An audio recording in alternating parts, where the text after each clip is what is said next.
अस्सलाम वालेकुम दोस्तों। माँ के दिल की बातें, द मदरहुड सीरीज। हम किरण फाउंडेशन के प्लेटफॉर्म से कुछ करेंगे दिल की बातें उन माओ से जो माएँ तो है ही अपने बच्चों की, मगर और बहुत कुछ उन्होंने ऐसा किया है जो टूटा है उनकी उनकी ममता से, उनकी मदरहुड से।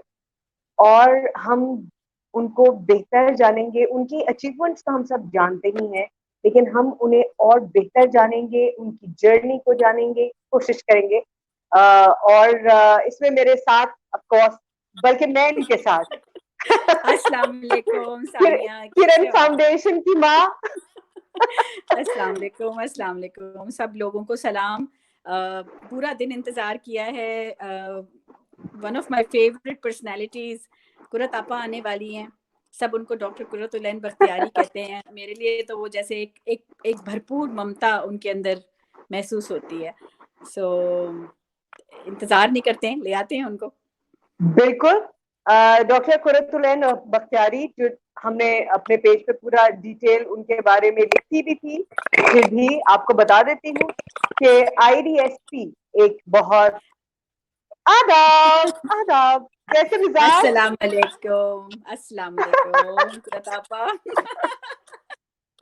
कितना अच्छा कुरत लग आपा रहा है आप फर्स्ट। अस्सलाम वालेकुम। वालेकुम कुरत अस्सलाम। आपा के पास दिन है, अस्सलाम हमारे पास वालेकुम। रात है, बाय द वे। जी, बिल्कुल। कुरत आपा अस्सलाम की वालेकुम। वॉइस थोड़ी-सी वो हो रही है। कुरत आपा, आपको हमारी आवाज़ आ रही है? जब तक कुरत आपा हमसे दोबारा कनेक्ट करती हैं, मैं आपको जल्दी से बता दूं, कुरतुलैन बख्तियारी, डॉक्टर कुरतुलैन बख्तियारी हैं फाउंडिंग डायरेक्टर आईडीएसपी की, institute of development studies and practices. और डॉक्टर साहब कहाँ चली गई डॉक्टर साहब? डिस्कनेक्ट हो गई होंगी, आ जाएंगी। ओके। ये तो इतनी नेमत है कि कहीं से बैठे हुए लोग सब कनेक्ट होके बातें कर रहे हैं। अब हमसे इसमें थोड़ी सी भी ग्लिच आती है तो वो भी बर्दाश्त नहीं होती हमसे। है ना? हाँ, इट्स हाँ। वेरी। और अभी कितना अच्छा कनेक्शन था और सडनली कुछ हुआ है। कुरत आपा इतनी प्यारी लग रही हैं।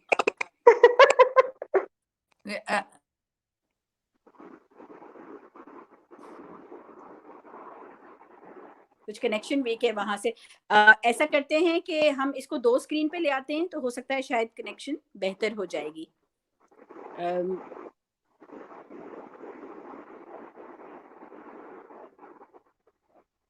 कुरत आपा, आपको मेरी आवाज आ रही है? हम रिकनेक्ट करने की कोशिश कर रहे हैं।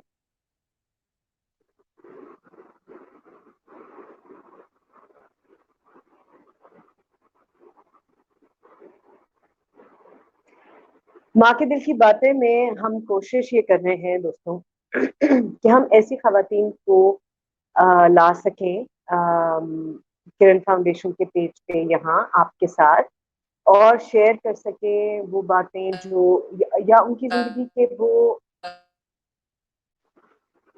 कुरतापा। आवाज ओके।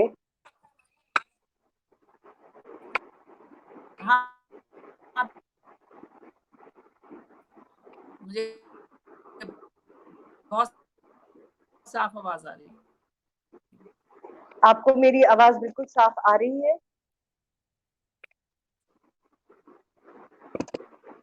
मुझे मुझे क्यों नहीं आ रही आपकी आवाज?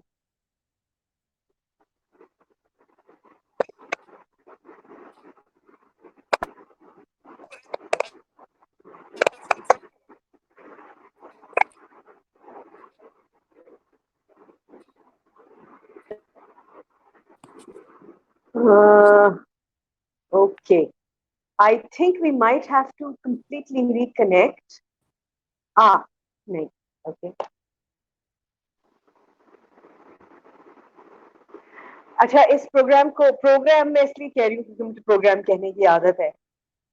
लेकिन हमारी इस गुफ्तगू को हम इकट्ठे, मैं और सबीना करेंगे इसके बारे में बातें। और हम को होस्ट हैं, हम बहुत आ आ बस क्या ये हुआ? इम्तिहान है, हमारा इम्तिहान है। कनेक्शन अभी कितना अच्छा था कनेक्शन, और अब देखो अभी बैक स्टेज में हम बात कर रहे थे तो बिल्कुल साफ आवाज आ रही थी। बिल्कुल ठीक था, और अब कुछ गड़बड़ हो रही है। जी बिल्कुल। I wonder what it is. क्या किया आज पूरा अच्छा दिन सानिया, कैसे गुजारा दिन? उफ, कुछ ना पूछे, आज गर्मी कितनी ज्यादा थी। अच्छा मैं तो आपको सच बताऊं, आज मैंने क्या किया सारा दिन? क्या मैं तो किया घर से प्लीज निकली बताइए। ही नहीं आज मैंने आपका सीरियल देखा, उफ, मेरी गुड़िया कौन देखा। सा? ओ अच्छा। क्योंकि लास्ट टाइम आपसे जब बात हुई तो सब कह रहे थे इतना अच्छा है इतना अच्छा है, मैंने कहा चलो घर में बैठे हैं, एंड मुझे लगता है मैंने 20-22 साल के बाद कोई उर्दू ड्रामा देखा है, और मुझे समझ आ गया कि लोग हुकअप क्यों होते हैं। सुबह से एक के बाद एक देख रही हूँ। But how significant is that story, है ना? नहीं बस और उसमें आपने आप बहुत सारी चीजें मुझे बिल्कुल ऐसे लग रही थी कि हम तो रियल टाइम में ये चीजें देख रहे होते हैं। बड़ा ऐसा लग रहा है कि उसके पीछे कहानी जिसने लिखी है या तो उसका कोई साइकोलॉजी से ताल्लुक है या उसने रियल टाइम चीजें देखी हैं। बहुत हकीकत से करीब बना हुआ ड्रामा है, और जाहिर है इससे मुझे आंखें भी खुल होगी। हाँ, सबीना मुझे ये भी बताइए, आप लोगों को तो एक्सपीरियंस, क्योंकि आप तो हर तरह के लोगों से ही मिलते हैं, और मिलना पड़ता भी है बाज़ दफा। Sometimes you don't like somebody that you are meeting, और या आपको देखकर उनको एहसास हो जाता है कि इनको एक दूर ही रखना चाहिए, और हम बच्चों में रहते हैं, हर वक्त सराउंडेड होते हैं। लेकिन जब आप मिलती हैं ऐसे लोगों से, और ये जो डिपिक्शन थी इस कैरेक्टर की, in what do you think was this authentic enough? Is करीब तरीन थी। जाहिर है थोड़ा सा ड्रामेटाइज तो होता है, जब ड्रामा होता है तो थोड़ा सा ड्रामेटाइज होता है, लेकिन जो उसकी बॉडी लैंग्वेज दिखाई है वो काफ़ी हद तक ऐसे ही होता है। लेकिन जब हम बहुत ज़्यादा चीज़ों को स्क्रीन पे भी ले आते हैं तो कभी कभार देखने वालों में अगर मोलेस्टर्स हों तो वो और केयरफुल भी हो जाते हैं कि अब लोगों को अवेयरनेस हो गई है तो अब मुझे और भी ज़्यादा ख्याल करना है। जी आ गई कुरतापा वापस। आ गई कुरतापा। सॉरी भाई, पता नहीं क्या हो गया था। कोई जी जी बात जी नहीं, ये तो होगा, connections and all, no problem at all. चलें अच्छा जी, जी, आप मुझे बैक स्टेज कर दें और आप दोनों गुफ्तगू करें, मैं आपको सुन रही हूँ। ओके कुरतापा, आपका थोड़ा सा इंट्रोडक्शन तो मैंने दे दिया, लेकिन मुझे ये बताइए कि अच्छा, आपकी लाइफ शुरू से ही काफी यूनिक और डिफरेंट रही, तो कोई इसमें हैरत की बात नहीं थी कि आप बड़े होके बिल्कुल ही एक अलग किस्म की खातून बन गई, और अपने जो आपका सोशल पूरा सेटअप था आप उससे बिल्कुल मुख्तलिफ साबित हुई, और अब आपने सारा सब कुछ हिला जुला के आपने झंझोड़ बंजोड़ के अलग कर दिया। लेकिन शुरू से अगर मैं आपसे पूछूं, जब मैंने पढ़ा और सुना कि आप एक रेफ्यूजी कैंप में रही, एक बच्चे के लिए एक रेफ्यूजी कैंप में रहना कैसा एक्सपीरियंस है? सबसे पहले आपको बहुत क्या कहूँ कि थैंक यू सो मच ये अपॉर्चुनिटी का। और ये आता ज़्यादा मैं एक्सपीरियंस नहीं हूँ इस अभी ये मीडिया के ऊपर इस तरह से जूम में और सब कुछ बात करने में, लेकिन कोशिश करूँगी अच्छा चल जाए। ये जो रेफ्यूजी कैंप का जो तस्वुर है ना, वो दो तरह के हैं। एक तो वो है कि जो हम देखते हैं सीरिया का और जगहों का, जो कि बहुत ही ज़्यादा लड़ाई झगड़ों का है और बहुत ज़्यादा दहशतगर्दी का है। और एक था पाकिस्तान के जो रेफ्यूजी वो थे, वहाँ पे ये था कि एक नया मुल्क बना था और लोगों ने ऑप्ट किया था, लोगों ने ऑप्ट करके एक मुल्क बनाया था, एक कंट्री बनाई थी खुद अपनी अपनी ख्वाहिश से। चॉइस। तो वो लोग जब आए पाकिस्तान, जो हिस्सा पाकिस्तान बना, जब वो लोग आए तो उनको जाहिर है कि कोई पाकिस्तान में तो एकोमोडेट करने की इतनी बड़े बल्क के अंदर जिस हिस्से बना था वहां तो गुंजाइश नहीं थी।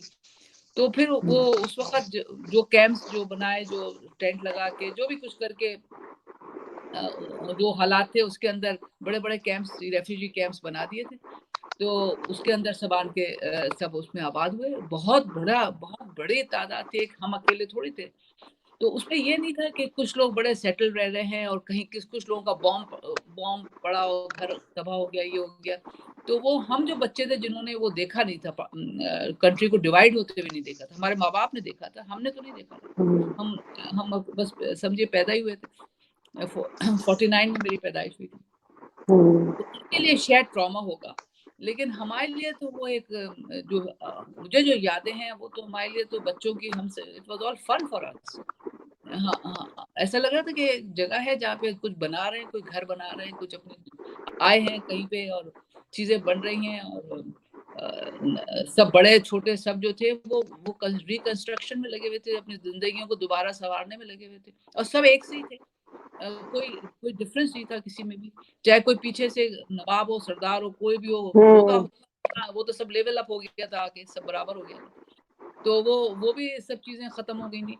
So it was a very great time as a child I had, and that served me as my university for lifelong. तो वहाँ एजुकेशन वगैरह के लिए क्या करते थे? Was there a school? Somebody had set up a proper school?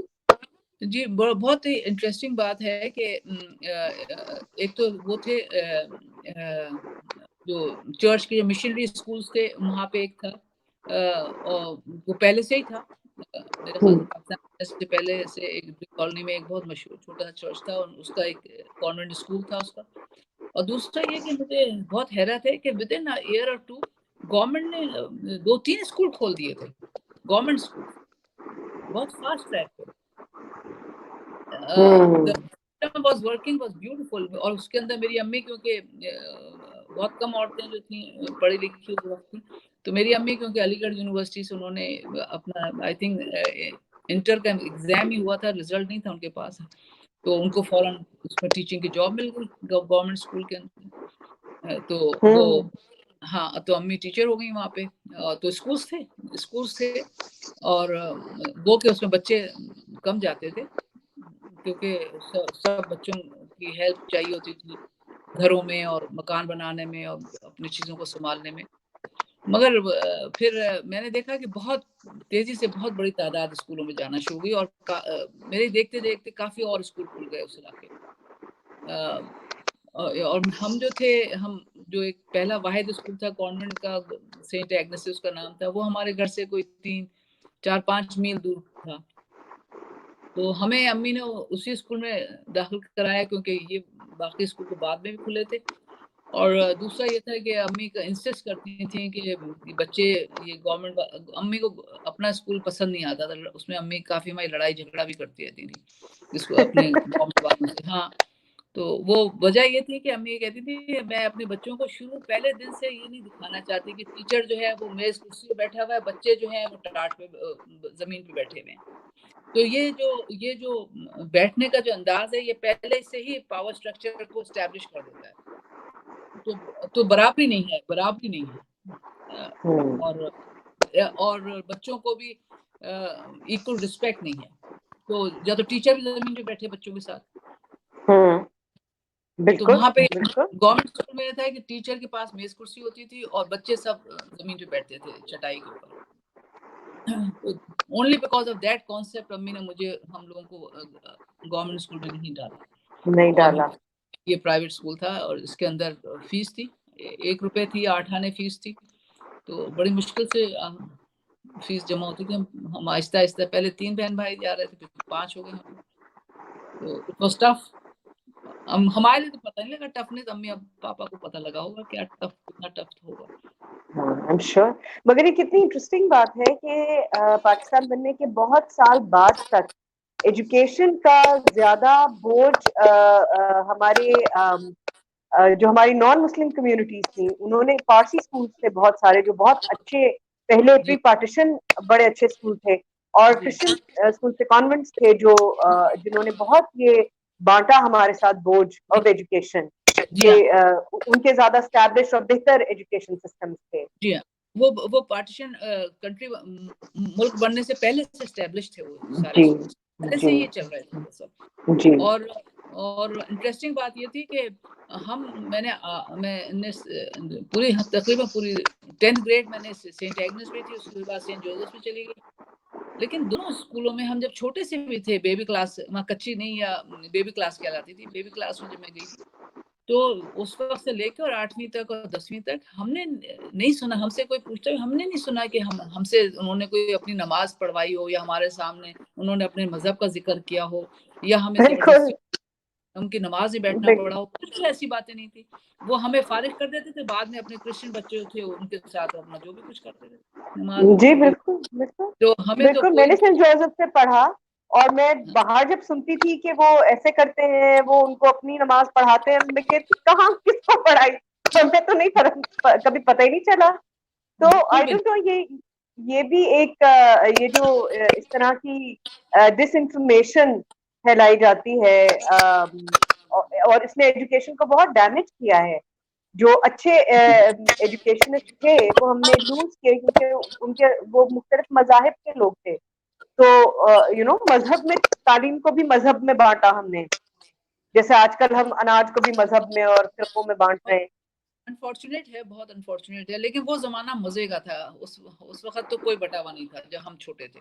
हाँ, it came much later, है ना? हाँ, हम तो इस डिवीजन से पले ही नहीं है, बल्कि यहाँ तक कि ये भी डिवीजन से नहीं पले कि हमें कोई ये भी नहीं कहता था कि भाई लड़की हो तुम और लड़के मर्द जो हैं वो बहुत खराब होते हैं, बड़ा खतरनाक होते हैं, इनसे बच के रहो। मुझे तो कितने अर्से तक ये भी नहीं पता था कि what's the difference the gender difference. हाँ, हमें ये भी हमें नहीं पता था, कुछ भी नहीं अच्छा, पता। मुझे इजाजत दे ये पूछने की आपसे, मुझे लगता है आप बहुत खतरनाक वाला बच्चा होंगी, आप शरारती होंगी, या पता नहीं क्यों मुझे लगता है आपको देख के कि आपने जरूर रूल्स तोड़े होंगे, आपने जरूर अम्मी को तंग किया होगा। Is that true? मतलब ये था कि तंग करना, हाँ कह सकते हैं, मगर उस वक्त देखो ना, जब आप 3-4 बच्चे हैं आपके, एक छोटा सा क्वार्टर है आपका, मेरे ख्याल से बहुत छोटा सा होगा, जितना बड़ा बहुत बड़े घरों में शायद बाथरूम्स होते होंगे, उस तरह का तो हमारा कमरा था। उसके अंदर आप रह रहे हैं, उसके अंदर आप हैं, और हर कोई रह रहा है, हम ही नहीं, मिलियंस ऑफ क्वार्टर्स थे, मिलियंस पीले पीले, और 80 गज का प्लॉट था, उसके चारों तरफ आप बाउंड्री बना लें अपनी, उसी के ऊपर एक कमरा बना के गवर्नमेंट ने दे दिया था कुछ दिन के बाद। तो अब ये उसके अंदर आदमी कितने दिन बंद रहे, उसके अंदर रहेगा, आप खुद ही बताइए। बिल्कुल। एक बच्चा उसके अंदर, बस रात को सोने आप चले जाएंगे उसमें, दिन भर तो आप बाहर रहेंगे। तो हम लोग दिन भर बाहर रहते थे, बचपन से बाहर रहते थे, सारे लोग बाहर रहते थे, मैं ही नहीं सिर्फ थी। मगर थोड़ा स्लोली ये होना शुरू हुआ कि वो आहिस्ता आहिस्ता पहले चटाई की बाउंड्री बनी 80 गज के, अपनी जमीन लेनी थी जितनी भी थी, तो जब बाउंड्रीज बनना शुरू हुई घरों के अंदर, पहले चटाई आई, फिर उसके बाद अफोर्डेबिलिटी बढ़ी कुछ भी, तो फिर उसके बाद ईंटों की बाउंड्रीज बनी, फिर दरवाजे लगे। तो जब बाउंड्री बन गई, वो कमरा बाउंड्री के अंदर आ गया, दरवाजे लगे, तो फिर उसके अंदर आहिस्ता आहिस्ता ये बात आने लगी कि भाई घर में बैठो, बाहर नहीं फिरो, बाहर नहीं फिरो। उससे पहले नहीं कोई कहता था बाहर नहीं फिरो, क्योंकि रहने की जगह ही नहीं थी, पहले कहते थे बाहर जाओ। क्योंकि अम्मा अब्बा खुद बाहर एक्सपोज होते थे, अम्मा अब्बा भी बाहर होते थे, हम भी बाहर होते थे, चीजें हो रही हैं, बैठे हुए, मतलब कोई वो नहीं था कि वो देख रहा है हम देख रहे हैं, कुछ था ही नहीं, ऐसी कुछ चीजें ही नहीं थी। लेकिन जब वो आना शुरू हुई तो समझ में नहीं आया, उस वक्त तक हमारी वो आदत सड़क की बन चुकी थी, कैसे आप उसको बदल देंगे जस्ट बिकॉज कि आपने बाउंड्री बना ली है तो आप बाहर नहीं जाएंगे, ये समझ में आने वाली बात नहीं थी। तो बस यही होता था कि हमारी अम्मी गई अपने स्कूल गई और हमारे पापा अपने दफ्तर जब गए, तो हम लोग बाहर, मैं सबसे बड़ी थी, तो फिर हम जब आने का टाइम होता था तो जल्दी से घर के अंदर आके बैठ जाते थे। अच्छा, इसका ताल्लुक लड़की होने से भी नहीं था कि भाई लड़की हो घर में बैठो, ये सब नहीं था? नहीं, उस वक्त ये होता था कि बस खास तौर से ये होता था मगरिब के बाद बाहर नहीं जाना है, बस मगरिब हुई और बाहर नहीं जाना। वो सबके लिए था एक्चुअली, आई थिंक अंधेरे के बाद बाहर नहीं रहना सबके लिए था। सबके लिए था, सबके लिए था। हाँ। मगर सख्ती एकदम से नहीं आई थी। जब मुझे सख्ती आई थी जब मैं 8th 9th ग्रेड में जब आई, तब बहुत ज्यादा सख्ती आई, तब बहुत ही ज्यादा अनबेरेबल सख्ती होना शुरू हुई। उस वक्त तक मैं, जी हाँ, उस वक्त तक तो मैं बहुत ज्यादा इंट्रेंच हो चुकी थी बाहर की दुनिया से। घर की दुनिया मेरे लिए एक स्टॉप ओवर होती थी रात गुजारने के लिए, not nothing more than that. मेरी साइकी के अंदर आ चुका था ये कि दिस मतलब घर है, अच्छी बात है, एक जगह है आइडेंटिटी की, लेकिन इसके कैदखाना तो नहीं है ना। ये मेरी सोच थी बचपन में। बाय द टाइम मैं जब 8th 9th ग्रेड में थी, ये मेरा बन चुका था। ये हिला नहीं सका कोई इस बात को, आज तक नहीं हिला सका। घर है, उसकी इम्पोर्टेंस है, मगर इट्स नॉट सो कि अंदर बैठो, but the real place is outside. हाँ, ये अंदर, मतलब घर का मतलब ये तो नहीं है कि आप उसके अंदर बैठे रहो। हाँ एग्जैक्टली। और इसका मतलब ये भी नहीं है कि आप अंदर बैठे रहें ताकि बाहर की दुनिया से कनेक्शन ना हो आपका।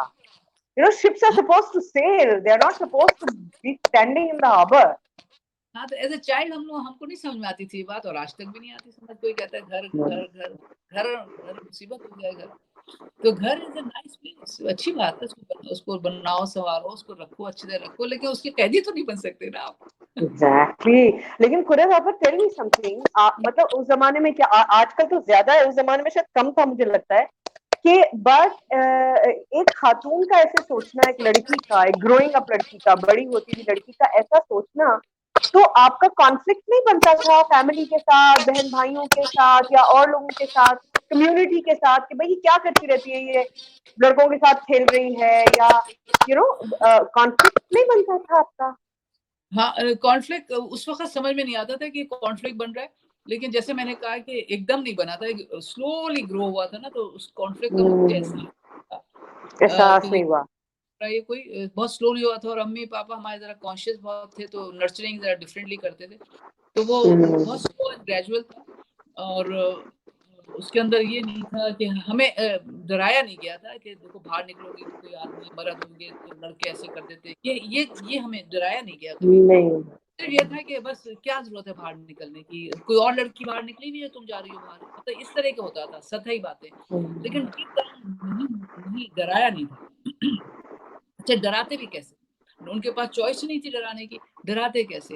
लाइट है नहीं, लाइट है, हाथ के अंदर लाइट है, जाके दूध लाना है, पत्ती लानी है, सब्जी लानी है, कुछ लाना है, तो हम ही को लाना है ना, मैं ही जा रही हूँ ना, तो डराएंगे कैसे? मुझे कैसे बोलते कि अंदर बैठो? एक दफे कहते अंदर बैठो, दूसरी तरफ कहते बाहर जाओ, ऐसे तो नहीं कर सकते थे। तो मैं जब सारे ईंटें लानी है, पत्थर लाने हैं, मट्टी लानी है, वो गधे के ऊपर मट्टी भर भर के गधे वाले के साथ लेके आनी है दिन भर। अम्मी स्कूल चली जाती थी, अम्मी कहती थी देखो ये वाली बुनियाद जो है ना, इसको मट्टी जमा करके रखनी है। फिर जाहिर हम पैसे तो नहीं होते थे, तो पत्थर आप ये जो रोड़ी जिसको कहते हैं, जो बुनियाद के अंदर डालते हैं पत्थर, घर बनाते थे, तो वो अफोर्ड नहीं करते, तो अम्मी कहती थी बस तुम ला के ना जहाँ भी जाओ पत्थर जमा करके ले आया करो। तो फिर मैं सारे दिन भर पत्थर हम जमा करते थे, मैं सारे बच्चे करते थे, हम सब करते थे, स्पेशल सब करते थे, और मजा आता था। तो वो अब हम पत्थर ढूंढते फिर रहे हैं, तो हमें कैसे कहेंगे घर बैठो, रात को कहेंगे पत्थर ढूंढ लो, ऐसे ये कैसे हो सकता है? तो माहौल और हालात ही ऐसे थे कि कॉमरेडशिप थी माँ बाप के साथ। हाँ, और हालात कितने मैटर करते हैं इसमें कुरतापा, कि अगर आपका सर्वाइवल जुड़ा हुआ है हाथ से काम करने से, आपके प्रैक्टिकली आप सर्वाइवल में इन्वॉल्व हैं, तो आपको घर में कौन बंद कर सकता है?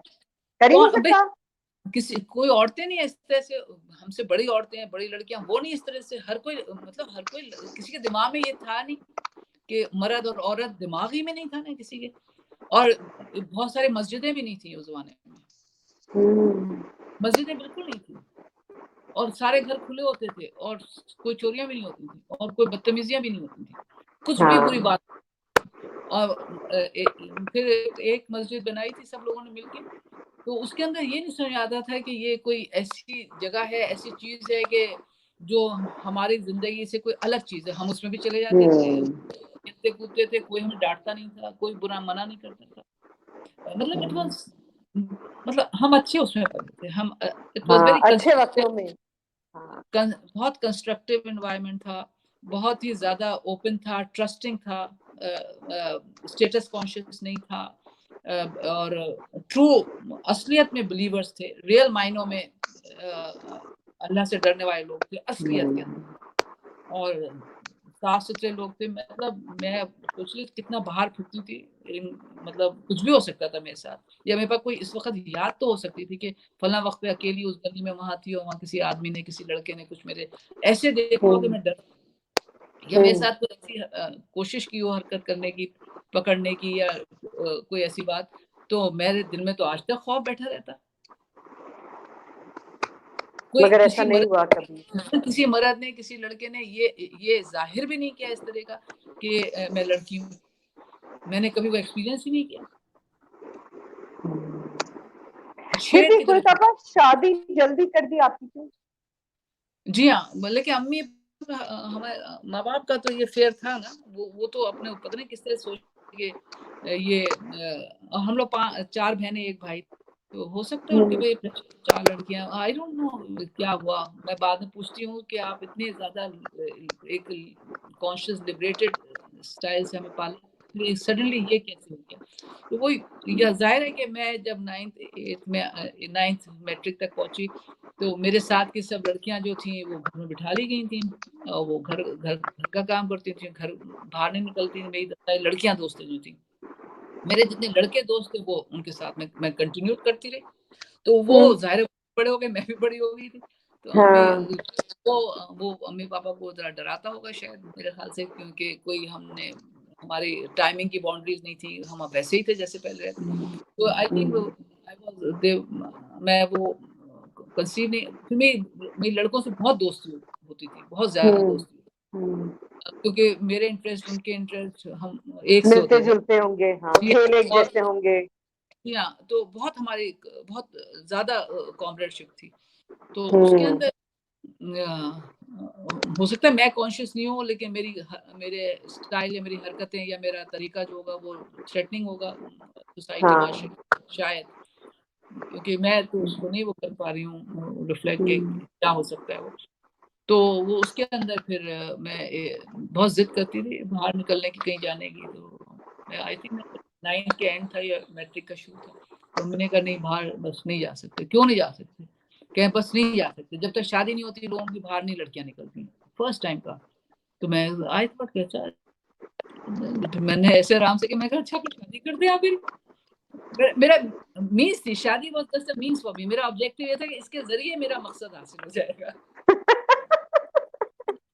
I just said it very simply. I remember अम्मी कपड़े धो रही थी और मैं चौखट के पास खड़ी रो रही थी, गुस्सा कर रही थी, झुंझला रही थी, जिद कर रही थी। तो लो वो 8-9 महीने के अंदर अंदर पता लगा कि वो सारा सिलसिला होना भी शुरू हो गया वो। तो शादी के बाद लाइफ बहुत ऐसे लग रहा है, जी सॉरी कुरत आपा, ऐसे लग रहा है कि जैसे शायद अलग अलग दुनिया के अलग अलग कोनों में आपने और मैंने शायद एक जैसी लाइफ गुजारी है। बिल्कुल ऐसे लग रहा है कि मुझे ऐसे लग रहा है कि आप मेरे बचपन की कहानी सुना रही हैं, और मुझे लग रहा है मेरी अम्मी के बचपन की कहानी सुना रही हैं। अच्छा। क्योंकि वो भी रेफ्यूजी कैंप में रही और एग्जैक्टली इसी तरह की बातें थी। अच्छा। और अम्मी बताती है कि उनकी रिस्पॉन्सिबिलिटी थी लालटेन साफ करना और जलाना शाम को, उनकी रिस्पॉन्सिबिलिटी। मुझे बिल्कुल लग रहा है, मुझे बिल्कुल लग रहा है अम्मी की बात हो रही है। हाँ, मेरी सारी रिस्पॉन्सिबिलिटी, क्योंकि मैं एल्डेस्ट थी, और पानी ट्रक आ जाता था, तो ट्रक भी 2-3 बजे रात को आता था पानी लेके। तो मेरी जो बाल्टी थी, छोटी सी पीतल की बाल्टी थी, तो वो मैं अपने सिरहाने रख के सोती थी, क्योंकि जैसे ही सबको पता लगता था रश बन जाता था, तो मैं सबसे पहले चली जाऊँ आगे। और वो रात को गड्ढों में गिरते हुए, पड़ते हुए, भागते हुए, बाल्टी लेके 6, 7, 5 बरस का बच्चा, और जाते थे। हमें वो जो फिल्टर होता था उसको भरना होता था, बाल्टी डाला के भरते थे, फिर उसको जल्दी जल्दी भरते थे, क्योंकि फिर 2-3 दिन पानी नहीं होगा। 2-3 दिन बाद आता था जी। जिस तरह मतलब मैं आपको भी जब देखती हूँ तो यही सोचती हूँ कि कुछ लोग होते हैं ना कि जिनकी फैमिली उनकी फैमिली होती है, कुछ लोगों के लिए पूरी दुनिया उनकी फैमिली होती है। दुनिया उनकी हाँ, तो फैमिली इसलिए होती है। वो घर में रहना वो समझा नहीं पाते कि ये घर मेरा घर थोड़ी है, हाँ, ये बाय सब पूरी पूरा दुनिया सब मेरा कुछ घर मेरा है। घर है। एग्जैक्ट। और फिर वो उसका ख्याल भी वैसे ही रखते हैं, वो उसको नहीं लुक बिल्कुल आफ्टर भी वैसे ही कर रहे होते हैं ना।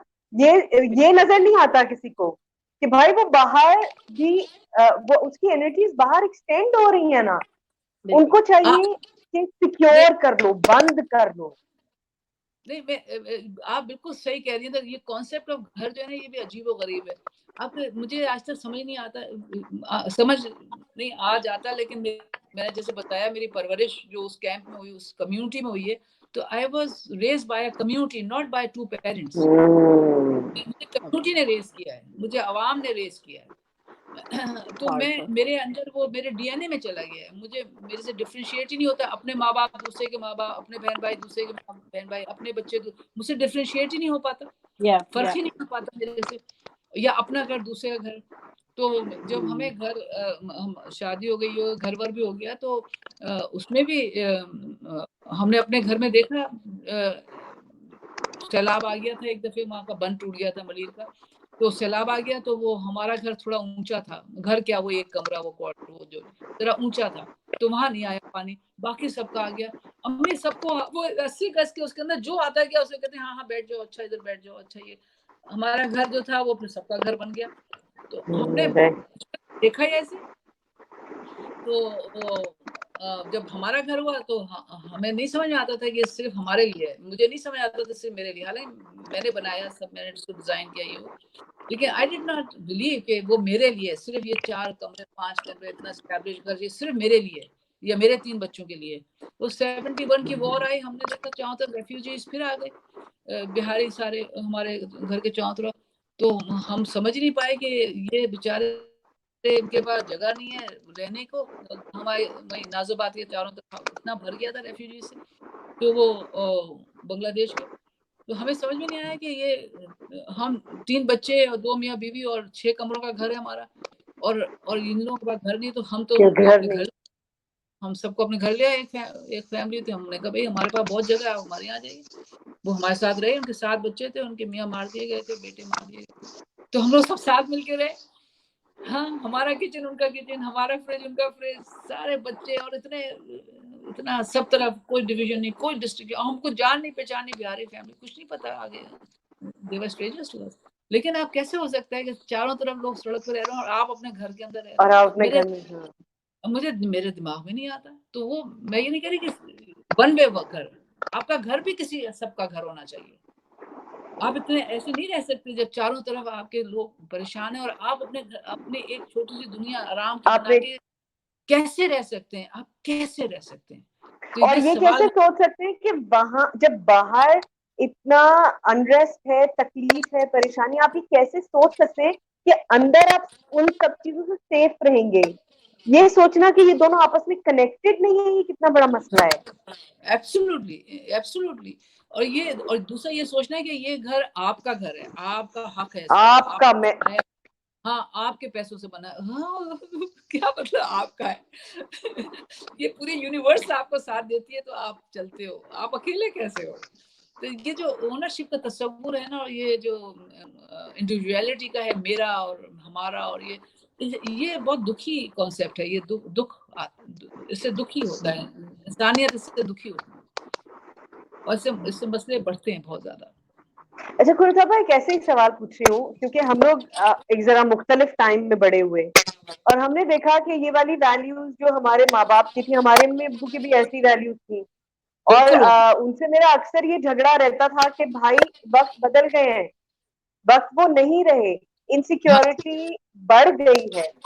अब हम लोगों के साथ क्या हुआ कि हमारी जनरेशन के साथ कि इन वैल्यूज को लेकर जब हम चले तो हमने तकलीफ भी उठाई, हमने धोखे भी खाए, हम इनसिक्योर भी हुए, हम हमारी जनरेशन अब्यूज भी ज्यादा हुई, एक्सप्लॉइट भी ज्यादा हुई।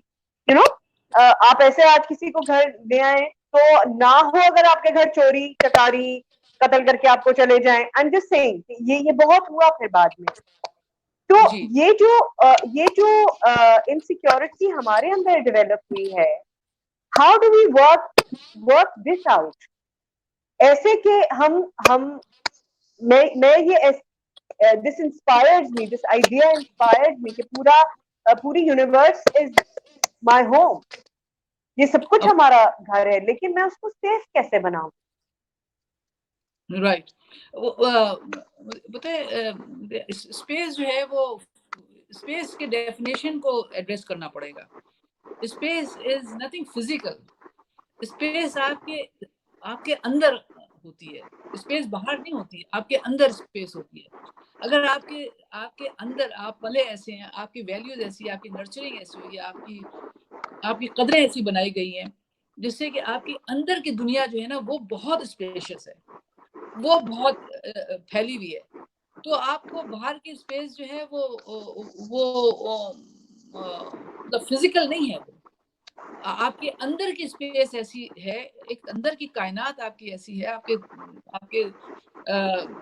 वजूद के अंदर कि जो यूनिवर्स है, वो यूनिवर्स बाहर के यूनिवर्स से कहीं लाखों गुना बड़ी है और ह्यूज है, मगर उसकी एक्सप्लोरेशन जो है उसके लिए कोई ना सिस्टम है, ना कोई उसके ऊपर तवज्जो है, ना उसके ऊपर उसकी कोई अहमियत है, और ना ही उसकी रिकग्निशन है। आपके अंदर की स्पेस जो है ना बाहर के यूनिवर्स से लाखों गुना बड़ी है, बड़ी है आपके अंदर की स्पेस पे, और इतनी लामहदूद है, और उसकी ताकत जो है, इसकी ताकत अगर इसकी कॉन्शियसनेस आ जाए तो इसकी ताकत जो है कमाल की है, कमाल की है, कि ये आपको दरिया पार करा सकती है, ये आपको नफरतें दूर करा सकती है, ये मोहब्बतें ऐसी फैला सकती है, और ये नफरतें भी ऐसी फैला सकती है, दोनों तरफ जाती है। ये दुनिया के बाद दुनिया कितने हैं ये आपके यूनिवर्स में सैयारे, और ये जो पूरा आपका ये जो कायनात जो है, इससे कहीं ज्यादा आपका अंदर का बड़ा कॉस्मोस है। So there's a need to redefine what is the meaning of space or universe. तो आपका वो कॉस्मोस जो है, जो बाहर है आपके इतनी ज्यादा उसके ऊपर तवज्जो है, इतना ज्यादा, लेकिन आपके अंदर वाले के ऊपर आप समझते हैं कि आप कुछ है ही नहीं, और 2 मिनट के अंदर जरा कोई वो घुटने टेक देंगे, 2 मिनट के अंदर हाथ फैला देंगे, 2 मिनट के अंदर आंसू निकल आएंगे, 2 मिनट के अंदर गुस्से में पागल हो जाएंगे, 2 मिनट के अंदर कत्ल और गारत कर देंगे, और किसी को बाहर निकाल देंगे, किसी के हाथ से रोटी छीन लेंगे, किसी को थप्पड़ मार देंगे एक लम्हे के अंदर। तो आप ये सब आप इसलिए करते हैं कि आपने अपने अंदर की कायनात को डिस्कवर ही नहीं किया। जब आपकी शादी हुई तो ये सब आइडियाज लेके आप एक और घर में गई, पूरे अलग यूनिट में, उन्होंने आपको इसी तरह वेलकम किया जैसे आप थी, या उन्होंने कहा यार भाई ये क्या है, ये तो बिल्कुल अलग तरह का इंसान है? कौन से वाले आइडियाज? ये तो अभी जो बातें कर रही हूँ, ये मुझे इतनी अकल थोड़ी थी उस वक्त। मैं नहीं, आज जैसे बात कर रही हूँ, आज जैसे मुझे समझ है, उस वक्त मुझे नहीं, इतनी समझदार बच्ची नहीं थी आप। तो ऐसे इतना नहीं जानती थी, और आज भी एक्सप्लोर ही कर रही हूँ मैं। क्या I was like 16 and half जब मेरी शादी हुई। Oh that young? हाँ, मैंने बताया ना कि मैट्रिक के अंदर बस वो बातें हुई थी, मैट्रिक में। हाँ जी, तो जो होती है उस जमाने के हिसाब से उतनी समझ वही थी। हाँ, और जी हाँ, जब शादी हुई तो बड़े मतलब बड़ा अच्छा तमीज का खानदान, बहुत ही अच्छे लोग। I think I never deserve them, they were very nice and cultured and decent people. और एक सिस्टम के आदि, एक तरीका, एक ट्रेडिशन, एक हर चीज, जबकि वो भी माइग्रेटेड थे, लेकिन they kept their ways of beliefs and everything.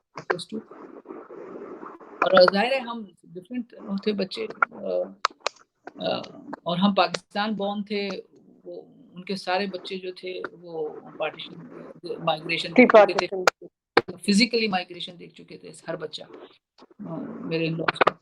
तो that was a big difference of the two family. I had not seen myself, मैंने एक्सपीरियंस नहीं किया था माइग्रेशन की इनसिक्योरिटी और थ्रेट्स और ये वो सब जो वो उन लोगों ने वो गुजरे थे उससे, वो गुजरे थे, फिजिकली गुजरे थे, हर बच्चा उनका, मेरे बहन भाई। तो आई थिंक वो एक मैं जब रिफ्लेक्ट करती हूँ तो माइग्रेशन जो थी हिंदुस्तान से पाकिस्तान आने वाली जनरेशन की, और जिन्होंने खुद एक्सपीरियंस किया था, दे वर स्कार्ड, वो स्कार्ड बच्चे थे, उनकी स्कारिंग बहुत ज्यादा, इनसिक्योरिटी की और नेगेटिविटी की और स्ट्रगल की स्कारिंग उन्होंने, उनकी जो थी, वो जो बच्चे पाकिस्तान में पैदा हुए थे उनसे डिफरेंट थे। हाँ, ये किसी को आप ये कहना है कि हाँ मुख्तलिफ था मुझसे और मैं मुख्तलिफ थी, मैं कहती हूँ कि ये नहीं था। जो स्कारिंग हुई थी पार्टीशन होने से बच्चों के अंदर खास तौर से, वो प्रॉपरली हील नहीं हुई, उसकी हीलिंग प्रॉपर नहीं हुई। और हम जो बच्चे थे जो नए मुल्क में पैदा हो रहे थे, वो बिल्कुल ही जुबिलियंट तरीके से थे, बिल्कुल ही एक हीरोइक तरीके से थे, एक बिल्कुल फ्रीडम, बिल्कुल डिफरेंट अंदाज से थे। और जो खून खराबा, मारपीट, अपनी चीजें छोड़ के, अपनी बिलोंगिंग्स, बच्चे अपना एक मुख्तलिफ अपने कानों के अंदर ये बातें सुनते हुए आए, क्या होगा आगे, मार देंगे, ये हो जाएगा, भागो यहाँ से, ये करो, वो चीजें जो उन्होंने सुनी, और फिर जिस तरह से पहुंचे, और फिर जिस तरह से एकदम से सेटल, हर चीज मुहैया है आपको, खाना पीना, घर सब, फॉरन इनसिक्योर कुछ भी नहीं है। तो वो जो डिफरेंसेस देखे थे बच्चों ने, जिन्होंने अपने, वो चीज जो थी उस जनरेशन में, गो के 5-6 बरस का, 8-10 बरस का फर्क हो गया था। तो वो उसने काफी उसकी वजह से एक जब ऐसे रिश्ते बने उन बच्चों के दरमियान जो पाकिस्तान बनने के बाद पैदा हुए, उनके साथ पाकिस्तान को बनते हुए जिन्होंने देखा, और जो उसका हिस्सा थे उस तकलीफों का, जब वो साथ मिले हैं, ऐसे रिश्ते हुए हैं और ऐसे लोग जुड़े हैं, बनाया, तो आई थिंक उसके अंदर एक बहुत शदीद प्रोसेस से वो गुजरे होंगे सभी, और मैं भी गुजरी।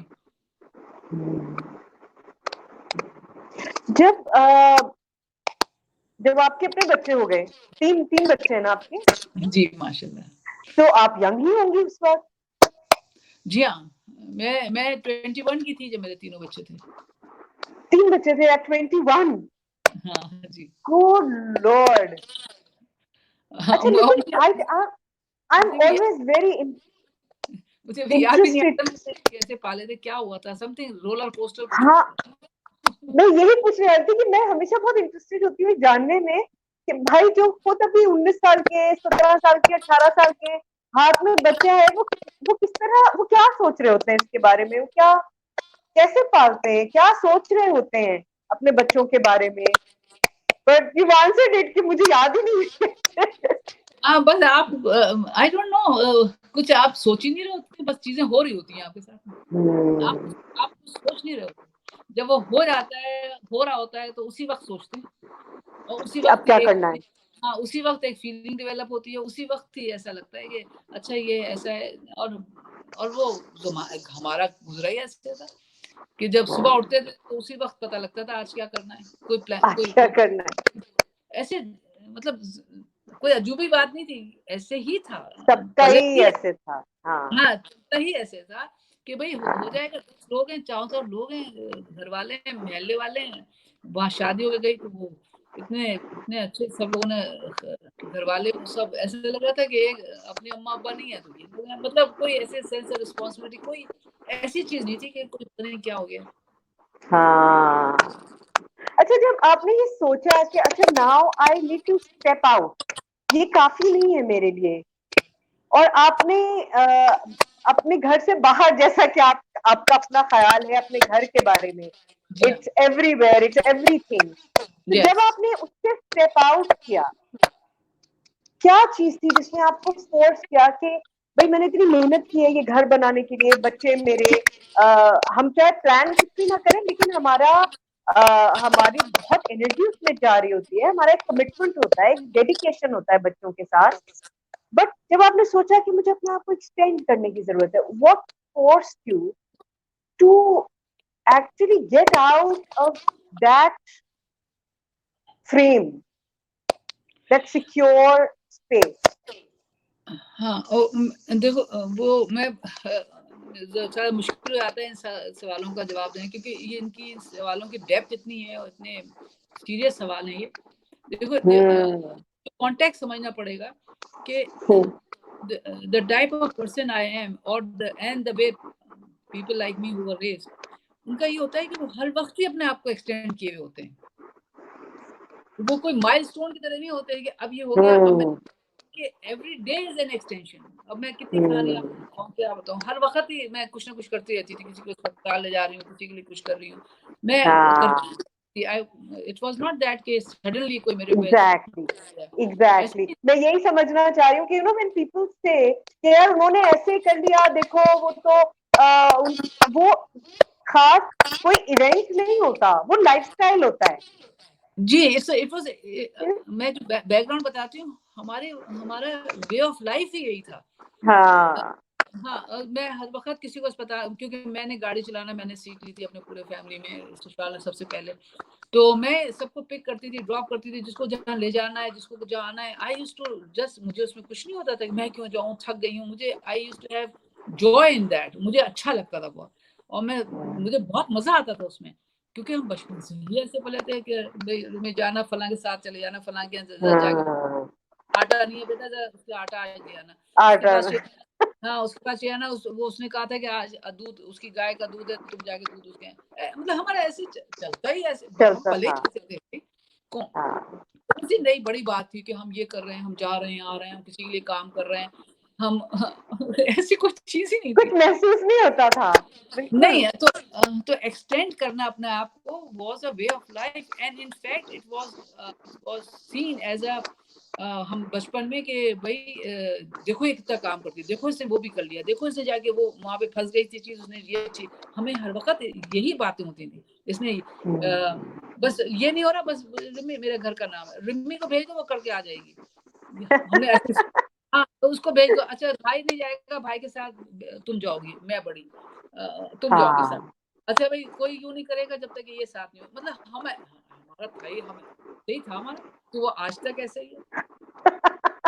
तो हमें ये नहीं था कि हम बाहर जा रहे हैं या एक्सटेंड कर रहे हैं, this is the way it was. तो ये जिंदगी ऐसे ही चली, पैसे जमा हुए, बजाइए कि अपना घूमना फिरना करें, अपने ऊपर लगाएं, अपने कपड़े बनाएं, जेवर बनाएं, हमने उसकी जितने पैसे थे उतने पैसों की जमीन खरीद ली कि भाई सेव हो जाएंगे, क्योंकि अपने बचपन में सुनते हुए आए थे मुसलसल जमीन और कंस्ट्रक्शन और मकान कैसे बनाना है, बड़ा कैसे करना है। और क्योंकि मेरी अम्मी जो थी वो उनके नाना थे जिन्होंने मोहट्टा पैलेस बनाया, कंस्ट्रक्शन में थे, आगा अहमद हुसैन जो थे ये मेरे नाना है, तो ये कॉन्ट्रैक्टर थे और ये कंस्ट्रक्शन में थे। मेरी अम्मी ग्रो हुई थी कंस्ट्रक्शन के कामों को सुनते हुए और कैसे बनाते हैं ये वो हमने भी सुना फिर सारे वक्त, तो मेरे भी दिमाग में आता था, तो हमने जितना और फिर हमने सेविंग की। कुछ कोई और औरतें होती हैं वो सेविंग करती हैं, शायद जेवर कपड़े बनाती हैं, हमने छोटे पैसे दुकान बना लिया, डिजाइन किया। It was activism, it was वो ये नहीं था कि मैं अपना वो एक्टिविज्म था जबरदस्त। हाँ बिल्कुल हाँ कि जैसे बचपन में मैं ईंटें और सीमेंट वगैरह अम्मी पापा के साथ देके आती थी, ऑर्डर देके आती थी, जो भी कुछ था। वो गधा गाड़ी पे सामान आता था तो उसको रास्ता नहीं पता था, अम्मी मुझे भेजती थी, बेटा तुम गधा गाड़ी पे बैठ के आ जाना ताकि सामान घर पे आ जाए, खोना। फिर मैं गाड़ी पे बैठ के आ जाती थी। तो वो अभी भी मैं ऐसे कर रही थी, अपना सामान लेबर रेट पे बनवाया था मैंने, ठेकेदार से घर नहीं बनाया था, मैंने किया था, मैं खुद सामान लाती थी और रात को शाम को नाप के मजदूरों को पैसे देती थी कि आज दिस वाज लेबर रूट, ये लेबर रेट कोई नहीं कराता था, मैंने ऐसे किया, तो मुझे इसमें बड़ा मजा आता था। It was nice for me, it was not a struggle, it was not like मेरा मकान और मेरी होम, ये कुछ नहीं था, बस एक प्रोजेक्ट्स थे जिससे जिंदगी चल रही थी। तो उससे और मेरी वो शेप हो गई थी पर्सनालिटी, और मेरा स्ट्रेंथ अंदर आ गया था, जितने मैं एक्सपीरियंस कर रही थी कॉन्फिडेंस आ रहा था, मनी मैनेजमेंट आ रही थी, और बच्चे भी हो रहे थे। तो हम जॉइंट फैमिली में थे, ससुराल सब बच्चे सब पल रहे थे, साथ मिलकर सब देखते थे, पालते थे, कोई ऐसी चीज नहीं। लेकिन ऑफ कोर्स तो आप भी ऐसे ही करती थी कि बच्चे लटकाए और चली गई? काम करने, अपना जो भी इस वक्त करना है, बच्चे साथ हैं? हाँ, कभी साथ होते थे, कभी घर पे होते थे, कभी कोई एक तो बहुत दिनों के बाद हमारे ससुराल में बच्चे थे, आए थे, तो मेरे ही थे सब। तो बड़े भी भाई थे, लेकिन साथ कहीं और रहते थे। तो वो इतने ज्यादा अपने फूफी या चचा या दादा दादी इतना वो चाहते थे हमारे ही पास छोड़ो, हमारे रहे, खुद ब खुद ही तो बड़ा अच्छा था, सारा कुछ बड़ा पॉजिटिव था, बड़ा सही था। I was different, और बहुत सारी चीजें ऐसी होती थी कि जिसकी उन लोगों को स्पेस बनानी होती थी, और मैं तो सरेंडर नहीं करती थी। मैं नहीं सरेंडर करती थी, क्योंकि मैं ट्रेडिशनलिस्ट नहीं थी, मैं ट्रेडिशंस में नहीं करती। वहाँ थोड़ी ट्रेडिशंस थी, वहाँ पे इन-लॉज में ट्रेडिशंस थी, तो I continuously had to not मैंने एक्नॉलेज ही नहीं की। जब मैं उसको ब्रेक करती थी या उससे बाईपास करती चली आती थी, तो दे ऑल अंडरस्टूड कि मैं इसको डिफाई नहीं कर रही हूँ, दे अंडरस्टूड कि इसकी अंडरस्टैंडिंग नहीं है। तो there was lot of spaces that were given to me, और मैं छोटी बहुत थी, तो उसके लोग बड़ा दरगुजर करते थे। इस तरह की कुछ चीजें थी। मगर ये जब 71 की वॉर हुई है, जब आपका मुल्क, दैट वाज अ चेंजिंग, वो सीरियसनेस आई हुई, दैट वाज द थिंग जिसने मुझे कुरिता क्या एक्सपीरियंस, मुझे हमेशा बहुत वो रहता है, because I was born 1 year after जब बांग्लादेश अलग हुआ हमसे, ईस्ट पाकिस्तान। तो मुझे ये हमेशा रहता है कि उस वक्त जो लोग थे, जो अडल्ट थे, जो बड़े थे, सोच क्या रहे थे उस वक्त, क्या व्हाट वाज द फीलिंग? आपने भी कहा कि आपके लिए वो चेंजिंग पॉइंट था। What was happening at that time? And I don't mean politically.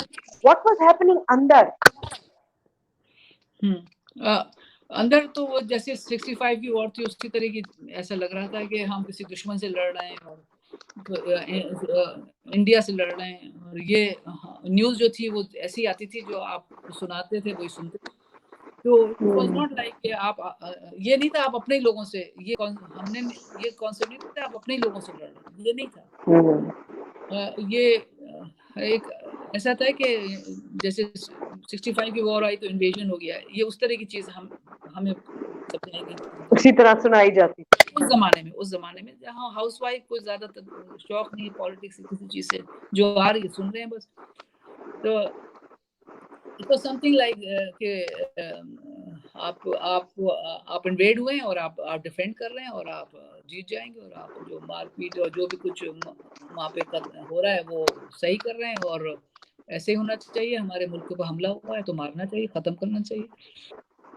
That was the whole point. इसी तरह से देख रहे थे सब लोग, जनरल पब्लिक, मतलब घरेलू पब्लिक। मैं इंटेलेक्चुअल्स की बात नहीं कर, मैं और अखबार में पढ़ती नहीं थी, मैं दुनिया इस वाली लेवल की दुनिया में थी नहीं, मैं इसमें थी एक्टिविज्म में। घर है, बच्चे हैं, इन लॉज हैं, इधर जा रहे हैं उधर जा रहे हैं, बच्चों के लिए कुछ कर रहे हैं, मैं बहुत ऑपरेशनल लेवल पे थी।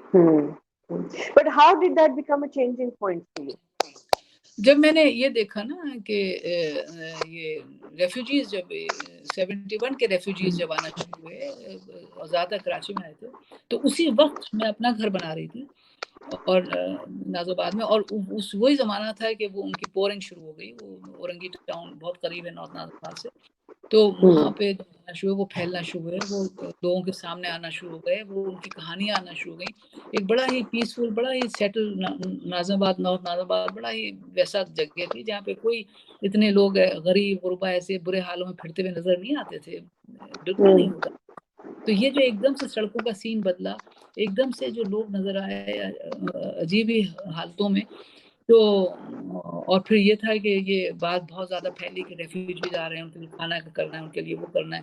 तो मुझे फिर से मेरे बचपन वाला आवाज़ें मेरे कानों में दोबारा से वही वाली आवाज़ें, वही अंदाज लोगों के सोचने का। तो I was drawn to it. तो मैंने भी रेफ्यूजी कैंप्स औरंगी टाउन में जाना शुरू कर दिया, और जाहिर है कि हमारे ख़ानदान में पैसे वाले लोग थे, सबसे पैसे वैसे जमा करके ये करके, और सब लोग चाहते भी थे। तो मेरे पास गाड़ी भी थी, मैं लेती थी और चली जाती थी, और कभी कुछ ले गई, कभी कुछ कर लिया।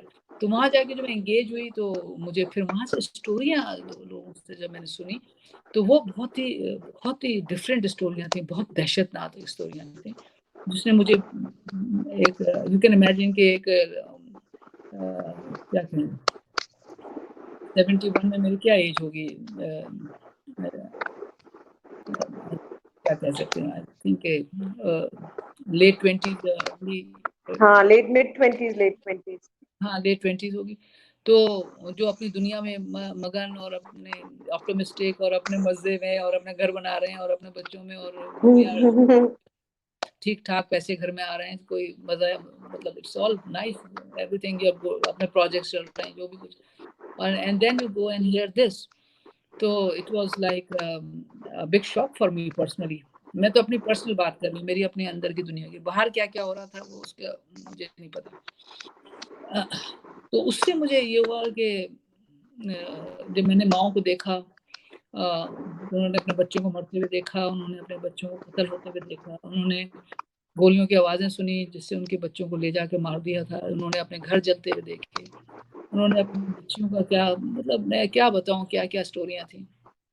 तो मैं जब घर आती थी तो मुझे लगता था कि ये तो मेरे बच्चों के भी साथ हो सकता है, मैं ये तो कैसे हो गया, ये तो बिल्कुल ऐसे ही बता रही हैं कि ये हम इंजीनियर थे, हम डॉक्टर थे, हम रेलवे के अंदर हमारा ये था, कोई बड़े पोस्टों पे थे, हमारे तो मिल चल रहे थे। तो मैं कि ये लोग तो ऐसी बातें बताएं, इतने वेल स्टैब्लिश लोग थे और आज ये लोग, इनका ये अशर है और इनका ये हाल है, उनके बच्चे मार दिए, ये सिक्योर नहीं थे। तो मैं हम भी तो उन्हीं में से, हमारे साथ भी तो हो सकता है ऐसे एनी टाइम। ये तो बिल्कुल स्टोरी ऐसी लगी कि जैसे हम एक ड्रीम वर्ल्ड में मैं रह रही हूँ, रियलिटी तो ये पड़ी हुई है, this is what is the reality.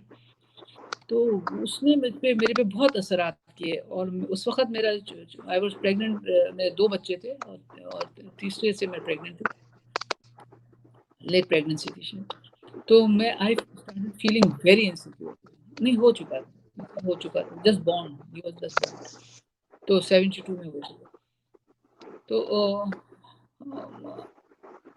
It was a shake up, और मुझे लगा कि सब बकवास है सारा कुछ, मैं जो बना रही हूँ और जो मेरी जिंदगी है वो ये किसी भी वक्त मेरी जिंदगी तो I was selfishly focusing on my own children at that point, क्योंकि फौरन मैं अपने बच्चों से रिलेट कर रही थी, ये तो मेरे बच्चों के साथ हो सकता है, नहीं तो कोई भी घर में घुस के आ जाएगा, मार देगा मेरे बच्चों को। तो उस वक्त तो बिल्कुल, वो कहते हैं ना पर्सनल इज पॉलिटिकल, तो अपने से ही शुरू हुआ था, अपने ही शुरू हुआ था। ये मैं हरगिज नहीं कहूंगी कि किसी दूसरे के दुख सुन के और मेरे अंदर इतनी वसत थी उस वक्त कि मैं एक्सटेंड कर जाऊं। मैं उस वक्त एक्सटेंड नहीं हुई थी, उनकी बातें सुन के मैं एकदम से रूप से अपने अंदर गई थी। I went inside myself कि this time it is my children now. तो मेरा वो जो था वो मेरा वो फोकस जो था वो आउट, बाहर वालों से लेके अपने इंटरनल हो गया था, इंस्टेंटली इंटरनल हो गया for security of my children. और समथिंग चेंज इन मी, जो मैं उस पर इतनी एक्सप्रेसिव नहीं थी जितनी आज हूँ, something change in me completely. मेरे ये दुनिया मेरे बच्चों के लिए सिक्योर नहीं है। I have to find out the reasons क्यों ऐसा हो रहा है। I have to get out of this my world, my little world of mine, not for myself, not for doing good for others, for my own children. It was my own selfish motherhood to begin with. The power of motherhood जो है ना, जो आपका होता है अंदर, ये इतना, जो मैं आपसे कही थी कि ये कोई अंदर, और ये मदरहुड सिर्फ औरतों में ही होता, ये एहसास है मर्दों में भी, मदरहुड तो सब में होता है। आप शादी ना भी हुई, बच्चे ना भी हो, आपके अंदर मदरहुड बिल्कुल, लड़कों में भी होता है, लड़कों में बिल्कुल, आदमियों में भी होता है। ये तो एक एहसास है, क्योंकि अल्लाह ने अपनी तजबी माँ से दी है, तो इसलिए इसको मदरहुड कहते हैं, एहसास को। तो उससे बस चीजें बदल गई। Sabina, you want to ask? खामोशी के साथ मैं तो I'm lost with है ना? I'm like, we are running out of time, but I don't want to stop. I want to ask so much more. I'm so sorry. बेचारे जितने लोग मुझसे इंटरव्यू कुछ लेते हैं ना, they really suffer because I talk so long. इतनी लंबी। No. मैं तो बल्कि मैंने सबीना से कहा भी था कि प्लीज मुझे बताओ कैसे स्ट्रीमलाइन करेंगे उनकी बातों को, But I want to know all this. ये कितना important है, ये सुनना कितना important है. Can we continue, Sabina? Can you we continue? can take it for another 10-15 minutes. कुरत आपा, Okay. एक बात याद आ रही थी, मैंने किसी किताब में पढ़ा था कहीं कि इश्क मिजाजी पहले करेंगे तो इश्क हकीकी तक पहुंचेंगे, जब तक लोगों से इश्क नहीं करेंगे तो आप अल्लाह तक भी नहीं पहुंचेंगे। सही कहा। तो ये इश्क मिजाजी ही समझ लें कि पहले आप अपने बच्चों के लिए सोचते हैं, जो सेल्फिशनेस जो आप कह रही हैं ना, वो मतलब बहुत नेचुरल इंस्टिंक्ट है। बस ये कि वहां तक जाकर कुछ लोग वहां अटक जाते हैं, वहां डिप करके बाहर निकलना वो हमारे अपने बच्चों के लिए भी बहुत अच्छा है, क्योंकि बच्चे रोल मॉडलिंग से सीखते हैं। उन्होंने आपको देखा, मैं आपके बच्चों को जानती हूँ, आपकी बहू को भी जानती हूँ, सब आपके कदम पे माशाल्लाह। तो ये भी आपको जी माशाल्लाह। ये जो आप ही बताएं ना कि आप अपने बच्चों के बारे में। किसके बारे में बताऊं? अपने बच्चों के बारे में।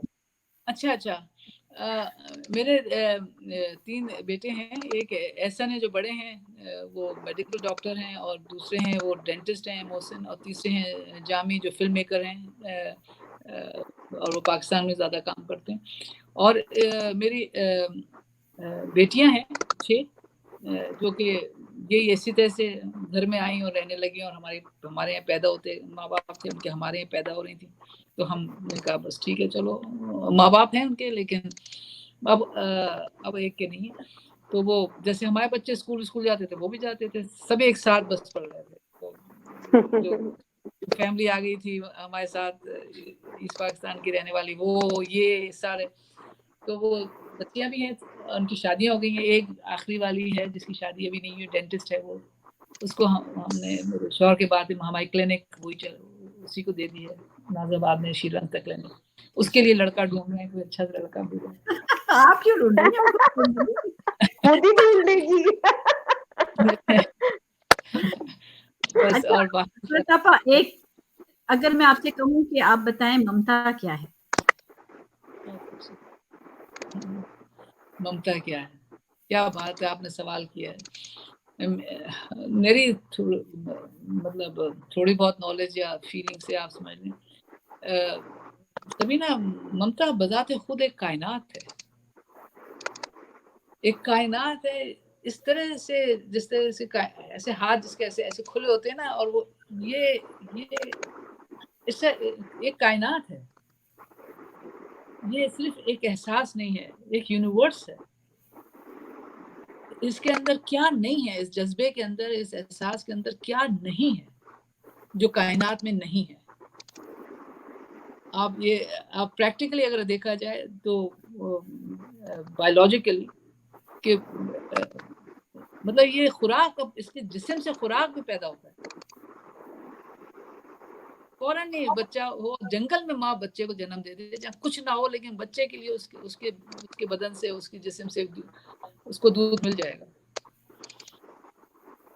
मतलब खुराक की बात हो, बचाने की बात हो, संभालने की बात हो, लड़ने की बात हो, खड़े होने की बात हो, जुल्म के खिलाफ खड़े होने की बात हो, सूले पे चढ़ जाने की बात हो, कौन सी चीज है जो ममता नहीं कराती? मगर ये कि अनडॉक्यूमेंटेड है, इसकी आबियारी नहीं है, इसकी मशहूरी नहीं की है, क्योंकि इसकी ममता का पावर से इज थ्रेटनिंग। अगर ये पावर का एहसास हो जाए, इज थ्रेटनिंग टू द जालिमों के लिए थ्रेट, बहुत बड़ी थ्रेट है। अगर इसका एहसास हो गया और ये कनेक्ट हो गई ममता की पावर सारी, तो ये तो बड़े बड़े जालिमों को बिठा देगी। मगर ये क्यों डिस्पर्स है, इंडिविजुअलाइज्ड है, और इसको अनफॉर्चुनेटली सिर्फ औरतों और उन माओं की तरफ ले आए जो कि वो जन्म देती हैं। इसकी महदूद कर दिया है, इसकी डेफिनेशंस, इसके स्फेयर महसूस कर दिया है पावरफुल पावर स्ट्रक्चर्स ने, हिस्ट्री ने, डॉक्यूमेंटेशन ने, अफसानवी दुनिया ने, लिटरेचर ने, जिसको भी कहें। और ये सारे लिटरेचर, हर चीज़ जो है, ये ज़्यादातर उनके हाथों में है जो कि रूल करते हैं या इन्फ्लुएंस करते हैं। तो वक्त के साथ ही जब लोग बनते हैं, हम आ जाएंगे इंपीरियलिज्म पे, जब आप बादशाह वक्त या हुकूमत वक्त के साथियों में से जब आप हो जाते हैं, तो फिर हिस्ट्री और हर चीज़ जो है ना उन्हीं की मर्जी से लिखी जाती है, उन्हीं की मर्जी से पॉलिसीज बनती हैं, तो हक जो है वो दब जाता है।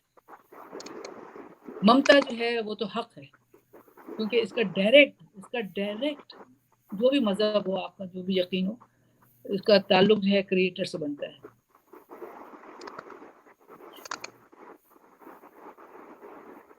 पर लेकिन जो सोसाइटी के स्ट्रक्चर्स हैं और जो हम इस वक्त अपनी सोसाइटी में जिस तरह के स्ट्रक्चर्स देख रहे हैं, ममता को या मदरहुड को सबसे ज्यादा खुद औरतों के खिलाफ इस्तेमाल किया जाता है या किया जा रहा है, to control them, to subjugate them. अगर आप एम्बिशन रखते हैं, अब मैं बिल्कुल ग्राउंड रियलिटी की बात कर रही हूँ कि अगर आप कोई एम्बिशन रखते हैं, आपको कुछ अपने लिए करना चाहते हैं, आपको गिल्ट ट्रिप्स दिए जाते हैं, आपको सेल्फिश कहा जाता है, आपको बैड मदर्स कहा जाता है। If you are a professional mother, you have to be a bad mother. आपके पास तो टाइम ही नहीं होता बच्चों के लिए, आप उनको तवज्जो ही नहीं देते हैं।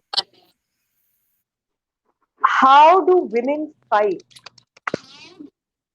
this idea of motherhood कि आपका सारा फोकस बच्चे को बड़ा करने पे ही होना चाहिए तो आप अच्छी माँ हैं, या that is what motherhood is limited to, just my children, और अपने आप को उसमें निगेट कर देना, अपने आप को उसमें खो देना, अपनी कोई रिकग्निशन ना होना, वो है अच्छी माँ, अच्छी औरत, उसको उस पेडेस्टल पे बिठा के रखना। जी हाँ, ये तो है, हमेशा से ये ट्रेडिशनल अप्रोच है, ट्रेडिशनल है।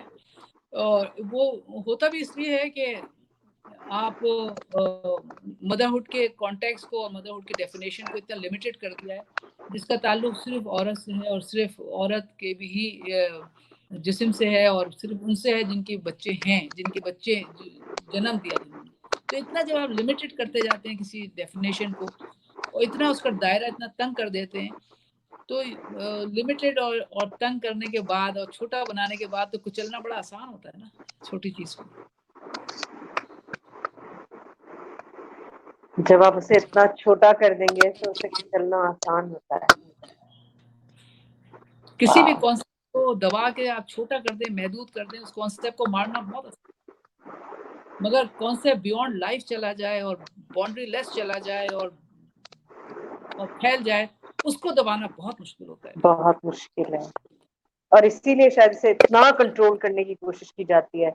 खवातीन के नैरेटिव को इसीलिए शायद इतना ज्यादा कंट्रोल करने की कोशिश की जाती है कि इवेंचुअली वो जाके जिंदगी के साथ, सर्वाइवल के साथ, कायनात के साथ जुड़ता है, जिंदा रहने के साथ जुड़ता है। आई थिंक इसीलिए शायद खवातीन के नैरेटिव को, जी हाँ, सर्वाइवल के साथ अगर किसी तरह से मदरहुड को यूनिवर्सल करार दिया जाए और इसको सिर्फ उन खवातीन तक महदूद नहीं किया जाए जो बच्चों को एक्चुअली जन्म दे, बल्कि ये एक एहसास का रिश्ता हो जो किसी में भी हो सकता है। ये ट्रांसजेंडर में मदरहुड नहीं है,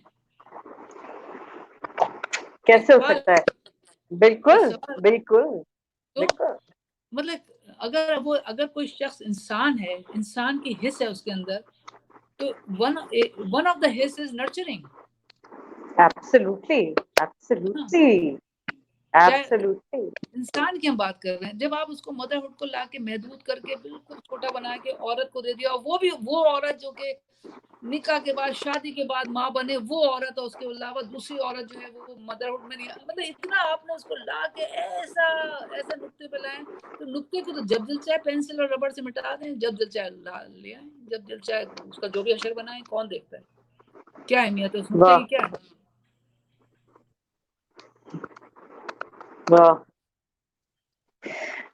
खुरताबा, मैं यहाँ देख रही थी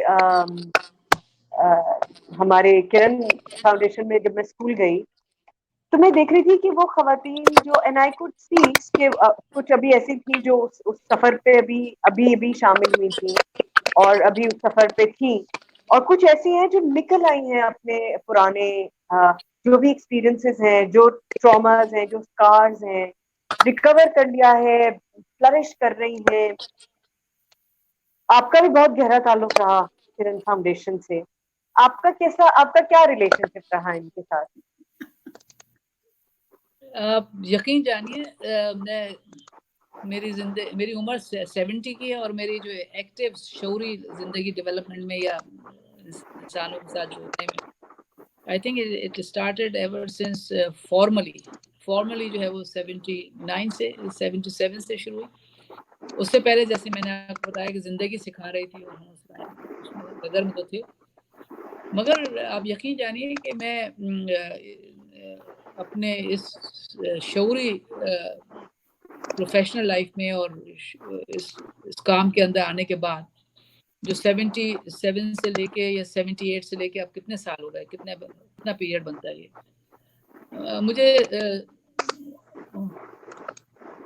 मुझे मेरा तो उसमें कोई कमाल नहीं है कि मैं किरण फाउंडेशन को मैं मिली और मेरा तो कोई, इट वाज सभी, नॉट मी। सभी someone who search with a little चिराग के साथ, ये चिराग लेके सर्च करती रहती हैं कि और कहाँ कोई छोटी सी रोशनी मिल जाए मुझे। मेरे से मेरा इसमें कोई कमाल नहीं है कि मैं क्या इसको कहूँ। और इन्होंने जब मैंने इनसे मिली और इन्होंने मुझे ऐसे लिया कि नहीं Qurratulain, there is another thing जो तुमने डिस्कवर अभी डेप्थ में नहीं किया है, और वो इन्होंने मुझे वो जो एहसास जो मेरे था, जो रोलर कोस्टर की तरह से मैं कर रही हूँ, चीजें बहुत सारी कर रही हूँ, लेकिन उसको ला के ठहराव करना, उसको ला के एक पॉइंट पे बिठाना, उसको ला के एक जगह पे फोकस करना कि ये जो तुम्हारा एहसास है खुरतुलैन, इसकी एक जगह है जहाँ से ये सिर्फ ये वाला एहसास एक जगह है जहाँ पे सिर्फ इसको ग्रो कर सकती हो, वो किरण है।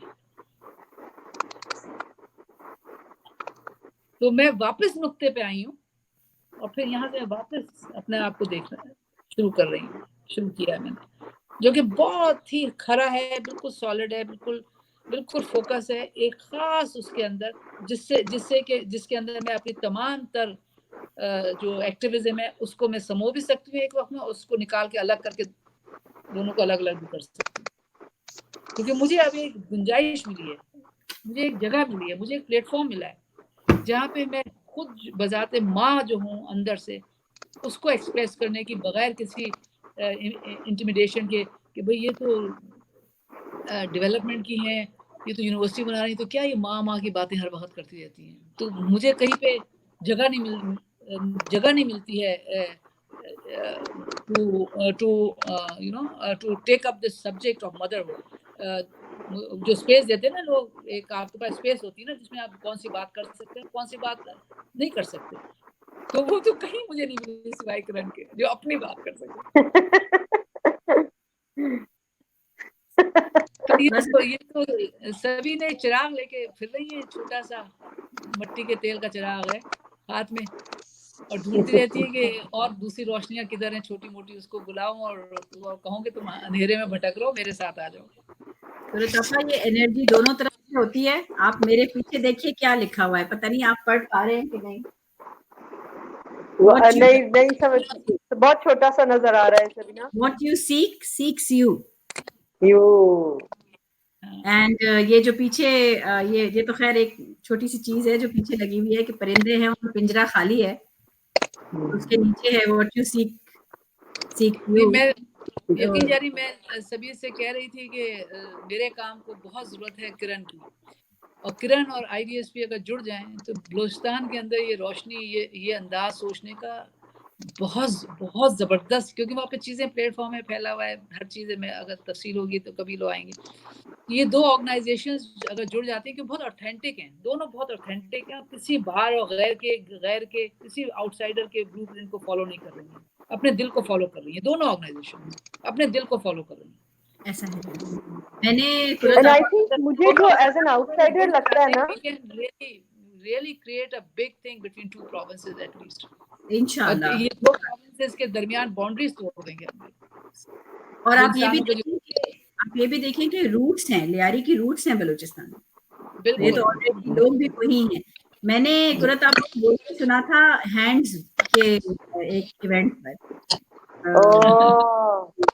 I am on the board of hands, तो हम वहाँ मौजूद थे और इनको एज अ गेस्ट स्पीकर बुलाया गया था और ये बोल रही थी और मैं ज़ारो कतार रो रही थी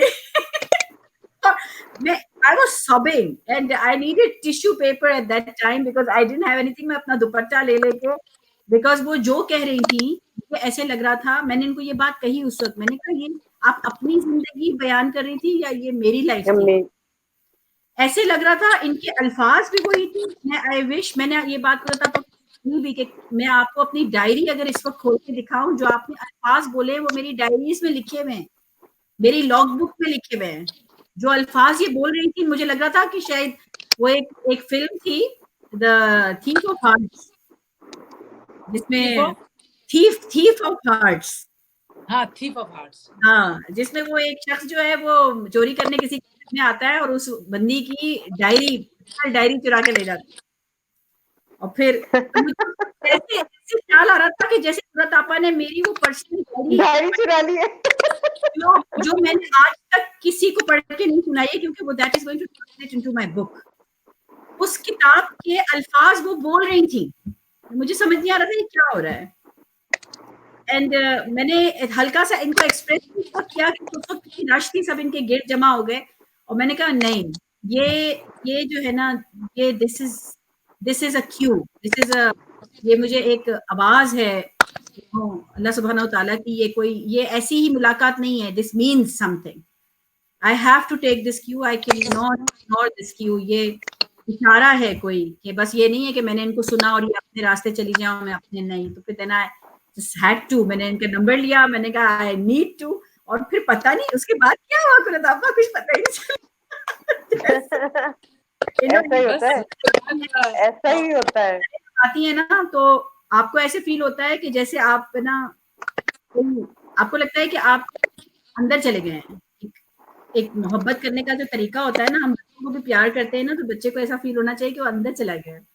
ये एक होती है ना, सही ऐसे बहुत बहुत रेयर है, लेकिन ये it's a very rare feeling, इतना ऑफन आपको उसका एक्सपीरियंस नहीं होता है हर आदमी। अल्लाह ताला कुछ जो काम लेना है वो अल्लाह ताला दिखा दे हमें। ये पर्दे होते हैं सारे जो आहिस्ता करके खुलते चले जाते हैं और हमें नजर आने लगते हैं विजन्स आगे।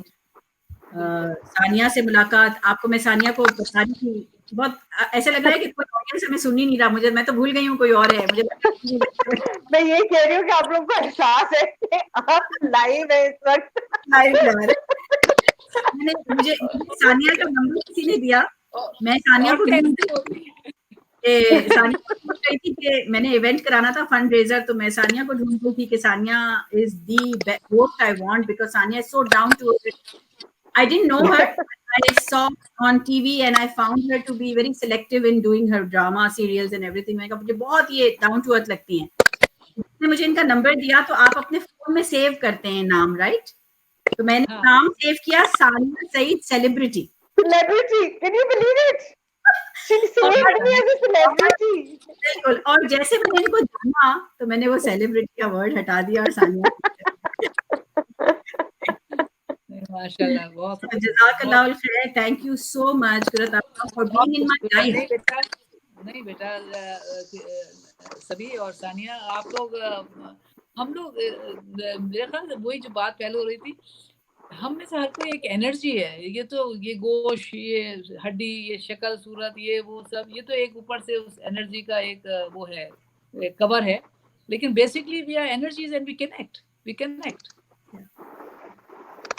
बिल्कुल सही कह रही हैं। और ऐसा जैसे ढूंढ रहे होते हैं, सब एनर्जीज एक दूसरे को ढूंढ रही होती हैं और वो मिल जाती हैं। और ये हक है, ये सच्ची बात है। आप शम्स को और रूमी को पढ़ें, the way they were looking for each other. जी जी, हर इंसान अपना रिफ्लेक्शन ढूंढता रहता है कि मुझे कौन समझेगा। ये जो है ना 40 रूल ऑफ लव जो है, क्या चीज है ये, इसको तो डालना चाहिए। वो शम्स है ना, वो मुसलसल ढूंढ रहा है, और वो फिर आखिर में कहते हैं, वो जो कंक्लूजन है कि इंसान जो है वो जब तक उसको अपना रिफ्लेक्शन नहीं मिलता है, वो ढूंढता ही रहता है। और रिफ्लेक्शन का मतलब ये कि ये जो मैंने जैसे सोचा, ये ऐसे इसने ये ये ढूंढता है आदमी, हर वक्त ढूंढता है। अब आप इसको शादी कर दें और मियाँ के साथ बना के रखो, भाई वो रिफ्लेक्शन नहीं बन रहा, आता ही नहीं है, वो क्या करें। अब बच्चे के साथ रखो, उसके साथ रखो, ये एनर्जी है, ये आजाद है रिश्तों, ये रिश्तों से आजाद एनर्जी है। ये एनर्जी रिश्तों में थोड़ी है कोई। रिश्ते has nothing to do with this energy. True. True. I agree completely. Again, this is happening again. कुरतापा देखो, आज आप ये जो टॉक दे रही हैं स्पॉन्टेनियस है, कैंडिड है, बिल्कुल कोई तैयारी नहीं थी हमारी। और अगर आप रात की मेरी पोस्ट देखें तो मैं जो आप अभी बोल रही हैं वो मैंने कल रात पोस्ट किया। कैसे हो सकता है, ये क्या हो रहा है? नहीं, मगर ये I completely believe because हम we are all seeking the same thing.